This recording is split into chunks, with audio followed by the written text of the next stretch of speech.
ദൈവത്തിൻ്റെ പരിശുദ്ധ നാമം മോത്തപ്പെടുമാറാകട്ടെ.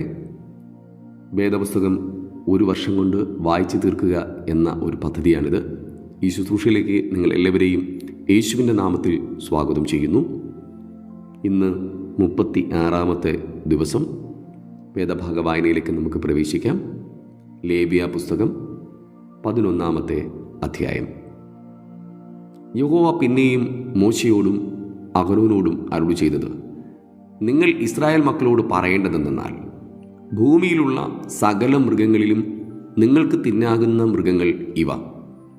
മൃഗങ്ങളിൽ കുളമ്പ് പിളർന്നിരിക്കുന്നതും കുളമ്പ് രണ്ടായി പിരിഞ്ഞിരിക്കുന്നതും അയവിറക്കുന്നതുമായതൊക്കെയും നിങ്ങൾക്ക് തിന്നാം. എന്നാൽ അയവിറക്കുന്നവയിലും കുളമ്പ് പിളർന്നിരിക്കുന്നവയിലും നിങ്ങൾ തിന്നരുതാത്തവ ഇവ. ഒട്ടകം അയവിറക്കുന്നു എങ്കിലും കുളമ്പ് പിളർന്നതല്ലായകൊണ്ട് അത് നിങ്ങൾക്ക് അശുദ്ധം. കുഴിമുയൽ അയവിറക്കുന്നു എങ്കിലും കുളമ്പ് പിളർന്നതല്ലായകയാൽ അത് നിങ്ങൾക്ക് അശുദ്ധം. മുയൽ അയവിറക്കുന്നു എങ്കിലും കുളമ്പ് പിളർന്നതല്ലായകയാൽ അത് നിങ്ങൾക്ക് അശുദ്ധം. പന്നി കുളമ്പ് പിളർന്നതായി കുളമ്പ് രണ്ടായി പിരിഞ്ഞിരിക്കുന്നത് തന്നെ എങ്കിലും അയവിറക്കുന്നതല്ലായകയാൽ അത് നിങ്ങൾക്ക് അശുദ്ധം. ഇവയുടെ മാംസം നിങ്ങൾ തിന്നരുത്, പിണം തൊടുകയും അരുത്, ഇവ നിങ്ങൾക്ക് അശുദ്ധം. വെള്ളത്തിലുള്ള എല്ലാറ്റിലും വെച്ച് നിങ്ങൾക്ക് തിന്നാകുന്നവ ഇവ. കടലുകളിലും നദികളിലുമുള്ള വെള്ളത്തിൽ ചിറകും ചെതുമ്പലും ഉള്ളവയൊക്കെയും നിങ്ങൾക്ക് തിന്നാം. എന്നാൽ കടലുകളിലും നദികളിലുമുള്ള വെള്ളത്തിൽ ചലനം ചെയ്യുന്ന എല്ലാറ്റിലും വെള്ളത്തിലുള്ള സകല ജന്തുക്കളിലും ചിറകും ചെതുമ്പലുമില്ലാത്തതൊക്കെയും നിങ്ങൾക്ക് അറപ്പായിരിക്കണം. അവ നിങ്ങൾക്ക് അറപ്പായി തന്നെ ഇരിക്കണം. അവയുടെ മാംസം തിന്നരുത്. അവയുടെ പിണം നിങ്ങൾക്ക് അറപ്പായിരിക്കണം. ചിറകും ചെതുമ്പലും ഇല്ലാതെ വെള്ളത്തിലുള്ളതൊക്കെയും നിങ്ങൾക്ക് അറപ്പായിരിക്കണം. പക്ഷികളിൽ നിങ്ങൾക്ക് അറപ്പായിരിക്കേണ്ടുന്നവ ഇവ. അവയെ തിന്നരുത്, അവ അറപ്പാകുന്നു. കഴുകൻ, ചെമ്പരന്ത്, കടൽ റാഞ്ചൻ, ഗദ്രഥം, അതതുവിധം പരുന്ത്, അതതുവിധം കാക്ക, ഒട്ടകപ്പക്ഷി, പുള്ള്, കടൽക്കാക്ക, അതതുവിധം പ്രാപ്പിടിയൻ, നത്ത്, നീർക്കാക്ക, കൂമൻ, മൂങ്ങ, വേഴാമ്പൽ, കുടുമച്ചാത്തൻ, പെരിഞ്ഞാറ, അതതുവിധം കൊക്ക്, കുളക്കോഴി, നരിച്ചീർ എന്നിവയും ചിറകുള്ള ഇഴജാതിയിൽ 4 കാൽ കൊണ്ട് നടക്കുന്നവയൊക്കെയും നിങ്ങൾക്ക് അറപ്പായിരിക്കണം. എങ്കിലും ചിറകുള്ള ഇഴജാതിയിൽ 4 കാൽ കൊണ്ട് നടക്കുന്ന എല്ലാറ്റിലും നിലത്ത് കുതിക്കേണ്ടതിന് കാലിന്മേൽ തുട ഉള്ളവയെ നിങ്ങൾക്ക് തിന്നാം. ഇവയിൽ അതതുവിധം വെട്ടുകിളി, അതതുവിധം വിട്ടിൽ, അതതുവിധം ചീവീട്, അതതുവിധം തുള്ളൻ എന്നിവയെ നിങ്ങൾക്ക് തിന്നാം. ചിറകും 4 കാലുമുള്ള ശേഷം ഇഴജാതിയൊക്കെയും നിങ്ങൾക്ക് അറപ്പായിരിക്കണം. അവയാൽ നിങ്ങൾ അശുദ്ധരാകും. അവയുടെ പിണം തൊടുന്നവനെല്ലാം സന്ധ്യ വരെ അശുദ്ധനായിരിക്കണം. അവയുടെ പിണം വഹിക്കുന്നവനെല്ലാം വസ്ത്രം അലക്കി സന്ധ്യ വരെ അശുദ്ധനായിരിക്കണം. കുളമ്പ് പിളർന്നതെങ്കിലും കുളമ്പ് രണ്ടായി പിരിയാതെയും അയവിറക്കാതെയും ഇരിക്കുന്ന സകല മൃഗവും നിങ്ങൾക്ക് അശുദ്ധം. അവയെ തൊടുന്നവനെല്ലാം അശുദ്ധൻ ആയിരിക്കണം. 4 കാൽ കൊണ്ട് നടക്കുന്ന സകല മൃഗങ്ങളിലും ഉള്ളംകാൽ പതിച്ച് നടക്കുന്നവയൊക്കെയും നിങ്ങൾക്ക് അശുദ്ധം. അവയുടെ പിണം തൊടുന്നവനെല്ലാം സന്ധ്യ വരെ അശുദ്ധനായിരിക്കണം. അവയുടെ പിണം വഹിക്കുന്നവൻ വസ്ത്രം അലക്കി സന്ധ്യ വരെ അശുദ്ധനായിരിക്കണം. അവ നിങ്ങൾക്ക് അശുദ്ധം. നിലത്ത് ഇഴയുന്ന ഇഴജാതിയിൽ നിങ്ങൾക്ക് അശുദ്ധമായവ ഇവ. പെരിശാഴി, എലി, അതതുവിധം ഉടുമ്പ്, അളുങ്ക്, ഓന്ത്, പല്ലി, അരണ, തുരവൻ, എല്ലാ ഇഴജാതിയിലും വച്ച് ഇവ നിങ്ങൾക്ക് അശുദ്ധം. അവ ചത്ത ശേഷം അവയെ തൊടുന്നവനെല്ലാം സന്ധ്യ വരെ അശുദ്ധനായിരിക്കണം. ചത്ത ശേഷം അവയിൽ ഒന്ന് ഏതിന്മേലെങ്കിലും വീണാൽ അതൊക്കെയും അശുദ്ധമാകും. അത് മരപാത്രമോ വസ്ത്രമോ തോലോ ചാക്ക് ചീലയോ വേലയ്ക്കുപയോഗിക്കുന്ന പാത്രമോ എന്തായാലും വെള്ളത്തിലിടണം. അത് സന്ധ്യ വരെ അശുദ്ധമായിരിക്കണം. പിന്നെ ശുദ്ധമാകും. അവൽ യാതൊന്നെങ്കിലും ഒരു മൺപാത്രത്തിനകത്ത് വീണാൽ അതിനകത്ത് ഉള്ളതൊക്കെയും അശുദ്ധമാകും. നിങ്ങളത് ഉടച്ചു കളയണം. തിന്നുന്ന വല്ല സാധനത്തിന്മേലും ആ വെള്ളം വീണാൽ അത് അശുദ്ധമാകും. കുടിക്കുന്ന വല്ല പാനീയവും ആ വക പാത്രത്തിൽ ഉണ്ടെങ്കിൽ അത് അശുദ്ധമാകും. അവയിൽ ഒന്നിൻ്റെ പിണം വല്ലതിന്മേലും വീണാൽ അതൊക്കെയും അശുദ്ധമാകും. അടുപ്പോ തീച്ചട്ടിയോ ഇങ്ങനെ എന്തായാലും അത് തകർത്ത് കളയണം. അവ അശുദ്ധമാകുന്നു. അവ നിങ്ങൾക്ക് അശുദ്ധമായിരിക്കണം. എന്നാൽ നീരുറവും വെള്ളമുള്ള കിണറും ശുദ്ധമായിരിക്കും. പിണം തൊടുന്നവനോ അശുദ്ധനാകും. വിതയ്ക്കുന്ന വിത്തായ വല്ല ധാന്യത്തിന്മേലും അവയിൽ ഒന്നിൻ്റെ പിണം വീണാലും അത് ശുദ്ധമായിരിക്കും. എന്നാൽ വിത്തിൽ വെള്ളമൊഴിച്ചിട്ട് അവയിൽ ഒന്നിൻ്റെ പിണം അതിന്മേൽ വീണാൽ അത് അശുദ്ധം. നിങ്ങൾക്ക് തിന്നാകുന്ന ഒരു മൃഗം ചത്താൽ അതിൻ്റെ പിണം തൊടുന്നവൻ സന്ധ്യ വരെ അശുദ്ധനായിരിക്കണം. അതിൻ്റെ പിണം തിന്നുന്നവൻ വസ്ത്രമലക്കി സന്ധ്യ വരെ അശുദ്ധനായിരിക്കണം. അതിൻ്റെ പിണം വഹിക്കുന്നവനും വസ്ത്രമലക്കി സന്ധ്യ വരെ അശുദ്ധനായിരിക്കണം.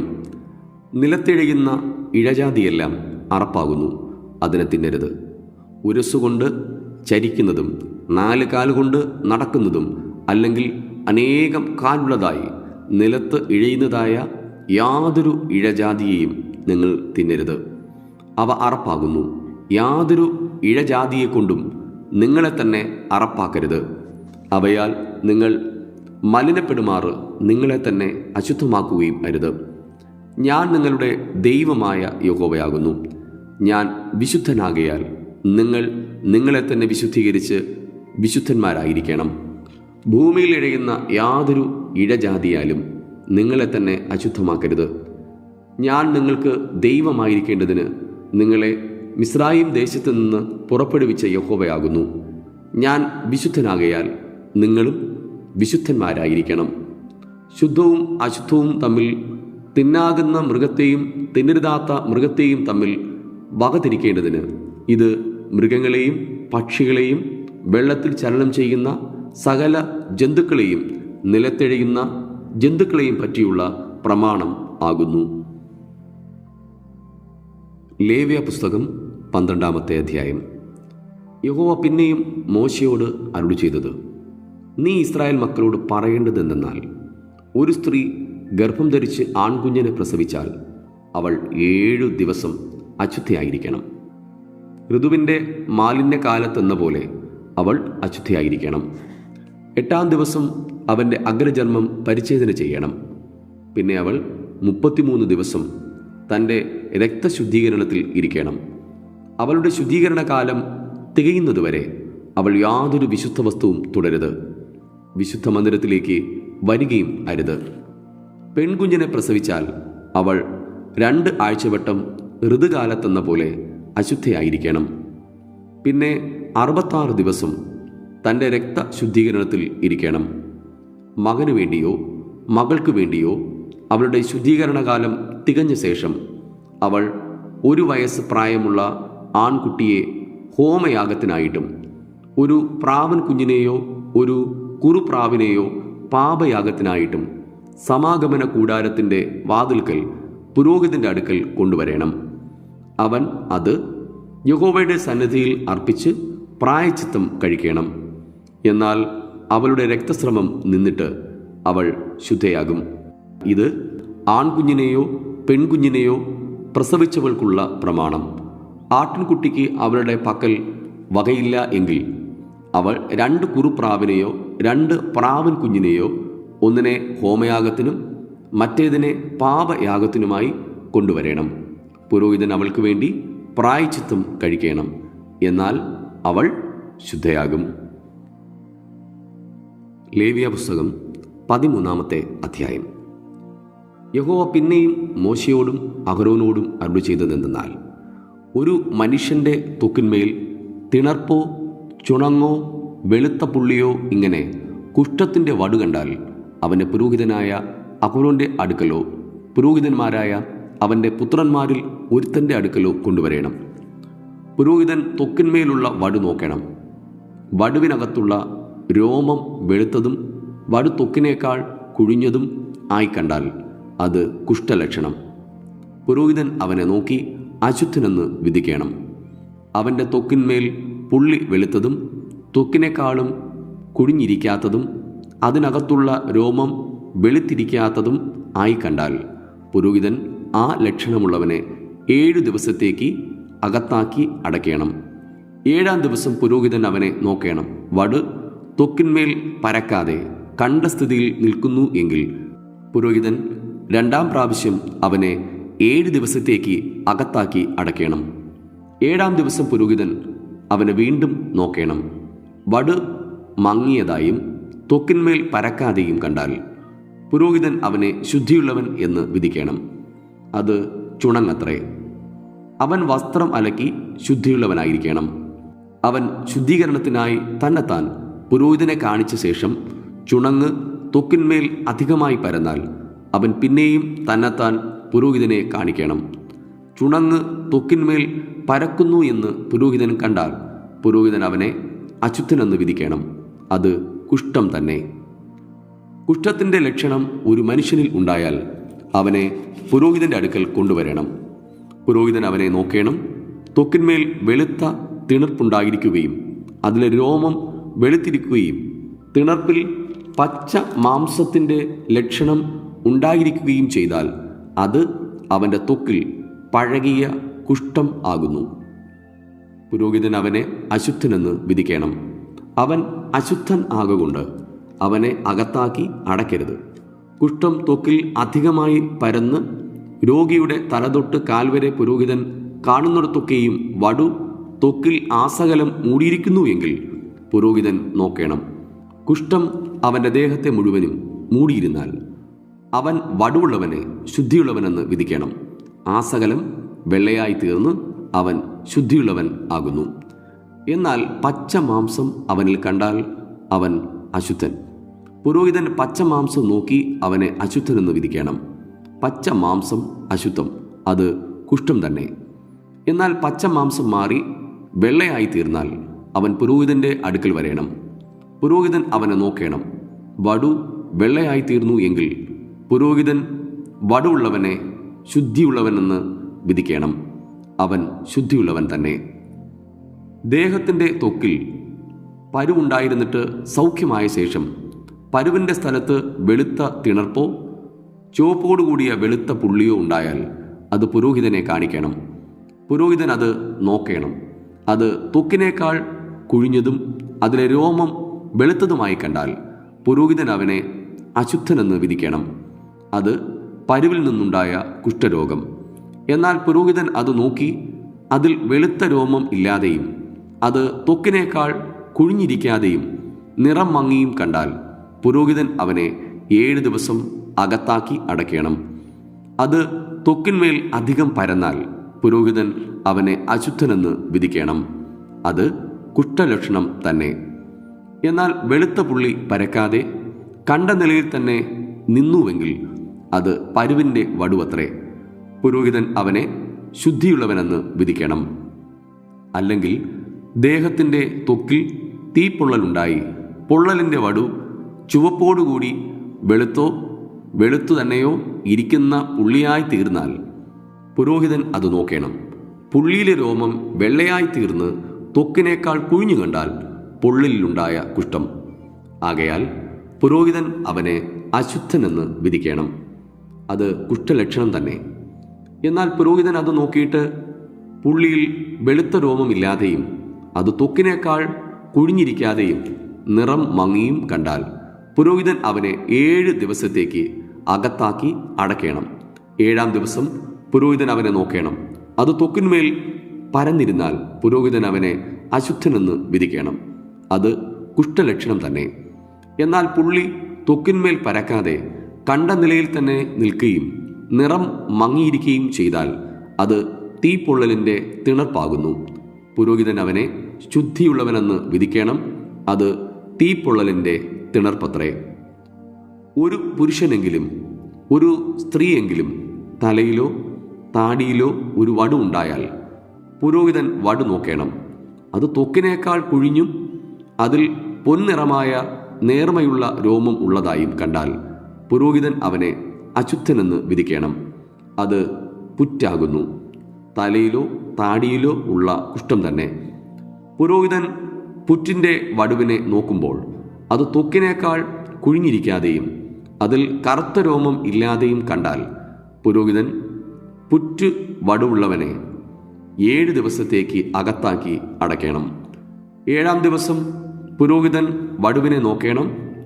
പുറ്റ് പരക്കാതെയും അതിൻ്റെ പൊൻനിറമുള്ള രോമം ഇല്ലാതെയും പുറ്റിൻ്റെ കാഴ്ച ത്വക്കിനേക്കാൾ കുഴിഞ്ഞിരിക്കാതെയും ഇരുന്നാൽ അവൻ ക്ഷൗരം ചെയ്യിക്കണം. എന്നാൽ പുറ്റിൽ ക്ഷൗരം ചെയ്യരുത്. പുരോഹിതൻ പുറ്റുള്ളവനെ പിന്നെയും 7 ദിവസത്തേക്ക് അകത്താക്കി അടയ്ക്കണം. 7-ാം ദിവസം പുരോഹിതൻ പുറ്റു നോക്കണം. പുറ്റ് ത്വക്കിന്മേൽ പരക്കാതെയും കാഴ്ചയ്ക്ക് ത്വക്കിനേക്കാൾ കുഴിഞ്ഞിരിക്കാതെയും ഇരുന്നാൽ പുരോഹിതൻ അവനെ ശുദ്ധിയുള്ളവനെന്ന് വിധിക്കണം.